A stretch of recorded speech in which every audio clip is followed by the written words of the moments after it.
Today on Buckeye Bloomstead, we're filling and planting our Vegega raised bed using natural layers like cardboard, twigs, straw, and organic soil to create a healthy, productive garden from the ground up. We live here in the Cincinnati, Ohio area, and it is an exciting day for us.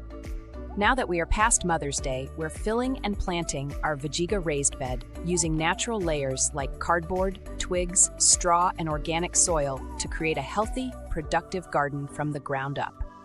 We have our bags of organic soil ready to fill our new Vegega metal raised bed.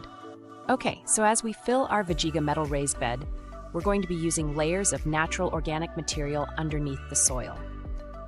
This helps cut down on how much soil you need, saves money, and over time creates a really healthy base for the garden.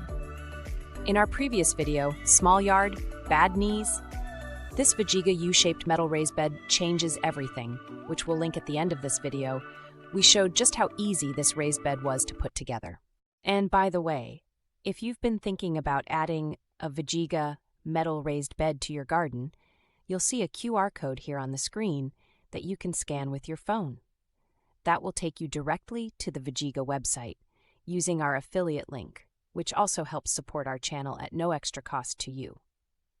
We also have a discount code for you, and you'll find that down in the video description as well. And don't worry if you didn't have your phone ready when the QR code popped up. We'll show it again a little later in the video. Just make sure at checkout you use our discount code so you can get the savings. Okay, back to getting these beds filled and planted. Okay, so in our last Vegega video, we showed how we lined the bottom of the raised bed with some of the fall leaves we had saved, along with twigs, yard debris, and cardboard.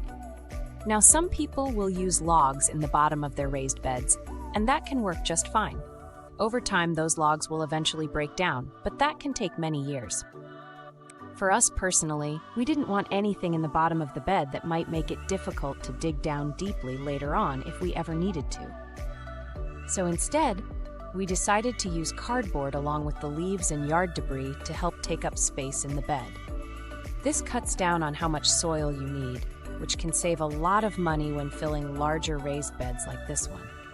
We also made sure to remove all staples, tape, and anything else from the cardboard, and only used plain cardboard without heavy inks or anything we wouldn't want breaking down in the garden.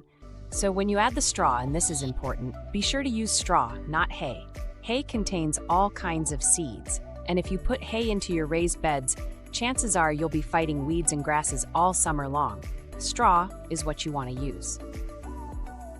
Now, you can usually buy straw by the bale, and sometimes local farmers may even have some available pretty inexpensively or occasionally even free. In our case, because of some physical limitations, handling a full bale of straw can be difficult for us. So we picked up compressed straw from Tractor Supply. You may also find this at many farm supply stores, some plant nurseries, and even certain big box stores as well. It came tightly shrink-wrapped, which made it much easier to carry and work with. And once we opened it up, it expanded quite a bit, pretty close to a full bale. And if you don't have a truck, this is much easier to fit into an SUV or even a smaller vehicle.